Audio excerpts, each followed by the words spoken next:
भारत में IT sector में अनेक कंपनियां काम करती हैं जैसे टीसीएस, इन्फोसिस, विप्रो, एचसीएल। लेकिन आज हम इन्फोसिस कंपनी के बारे में बात करेंगे, जानेंगे इस कंपनी की शुरुआत कैसे हुई और कैसे अगर आपने 1993 में इन्फोसिस कंपनी के अगर 100 शेयर भी खरीदे होते तो आज उनकी कीमत 14 करोड़ रुपए से भी ज्यादा होती। बता दो उस समय 100 शेयर की कीमत सिर्फ 9,500 रुपए थी, मतलब 95 रुपए प्रति शेयर। और शायद आप यह जानकर भी हैरान हो जाए कि आईटी सेक्टर में काम करने वाली इस कंपनी के पास शुरुआती 2 साल तक कोई कंप्यूटर भी नहीं था और इन्होंने अपना पहला कंप्यूटर कब और कौन सा खरीदा और एक समय ऐसा भी आया जब यह कंपनी बंद होने की कगार पर थी। तो चलिए विस्तार से जानते हैं।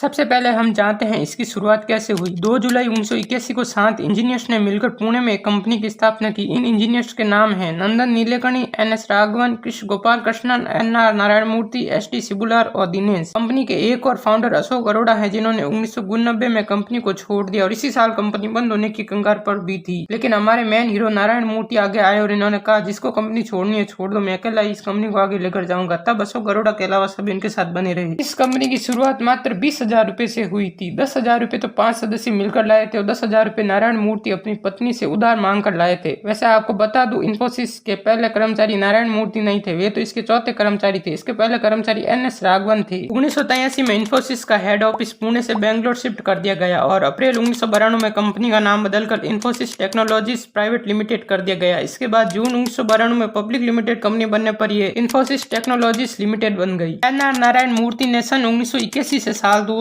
तक इन्फोसिस लिमिटेड के मुख्य कार्यकारी निदेशक के तौर पर काम किया। साल 2000 में नारायण मूर्ति ने यह पोजीशन नंदन नीलेकणी को सौंप दी। नंदन नीलेकणी ने 2007 में यह पद कृष्ण गोपाल कृष्ण को सौंप दिया। अब हम बात कर लेते हैं इस कंपनी का क्या काम है, क्योंकि हो सकता है कईयों को पता ना हो। चाहे इन्फोसिस कंपनी हो या इसके जैसी और कोई भी कंपनी, उसका मुख्यतः कार्य सॉफ्टवेयर डेवलपमेंट, मैन्युफैक्चरिंग, इंश्योरेंस आदि होता है। जैसा कि मैंने आपको बताया इस कंपनी के पास 2 साल तक कंप्यूटर नहीं था। इस कंपनी ने अपना पहला कंप्यूटर 1983 में खरीदा था जिसका मॉडल था डेटा जनरल 32 बीट MB 8000। चलिए अब जान लेते हैं अगर आपने 1993 में इस कंपनी के केवल 100 शेयर जिसकी कीमत 9,500 रुपए थी भी लिए होते तो उसकी कीमत आज 14 करोड़ रुपए से भी ज्यादा होती। तो चलिए इसके पीछे की गणित को जानते हैं। सबसे पहली बात, अगर आपने उस समय इस कंपनी के 100 शेयर भी खरीदे होते तो आज उन शेयरों की संख्या 1,02,400 रुपए होती। मैं शेयरों की संख्या की बात कर रहा हूँ, पैसों की नहीं। अब आप सोच रहे होंगे ये कैसे पॉसिबल है, तो चलिए जानते हैं। शेयरों की संख्या बढ़ने का सबसे बड़ा कारण होता है बोनस। कंपनियां शेयर को बोनस के रूप में तब देती है जब उनके पास पैसे नहीं होते हैं। मानो 1993 में किसी व्यक्ति ने इन्फोसिस कंपनी के 100 शेयर खरीदे। अब कंपनी ने 1994 में बोनस दिया जिससे वे 100 शेयर 200 शेयर में बदल गई। फिर कंपनी ने 1994 में बोनस दिया और 200 शेयर 400 शेयर में बदल गए। फिर कंपनी ने 1999 में बोनस दिया और शेयर 400 में से 1600 में बदल गई। ऐसा करते हुए कंपनी ने 2018 तक बोनस दिया और हमारे 100 शेयर 1,02,400 शेयर में बदल गए। अगर वर्तमान की बात करें तो इन्फोसिस कंपनी के एक शेयर की कीमत 1,389.65 रुपए है और हमारे पास 1,02,400 शेयर है। अगर 1,02,400 को 1,389.65 से गुणा करें तो यह राशि 14 करोड़ 23,01,60 रुपए होती है, जो कि हमारे शेयर की कीमत है। और इस तरह हमारे 9,500 रुपए के शेयर आज 14 करोड़ 23,01,60 रुपए के होते। अब अगर वर्तमान की बात करें तो इन्फोसिस कंपनी में 3,43,234 कर्मचारी काम कर रहे हैं। इसका करीब 1 लाख करोड़ रुपए का रेवेन्यू है और करीब 8 लाख करोड़ रुपए का मार्केट कैप है। और इन्फोसिस कंपनी आज भारत की दूसरी सबसे बड़ी IT कंपनी है। इसकी हर साल 20 लाख से ज्यादा जॉब एप्लीकेशन आती है। ये कुछ जानकारी थी इन्फोसिस कंपनी के बारे में। अगर आपको ये जानकारी अच्छी लगी हो तो हमारे वीडियो को लाइक कर देना, चैनल को सब्सक्राइब कर देना और अगर आप निर्मा कंपनी के बारे में जानना चाहते हैं तो स्क्रीन पर आ रही इस वीडियो को जरूर देखना। वीडियो देखने के लिए आपका धन्यवाद।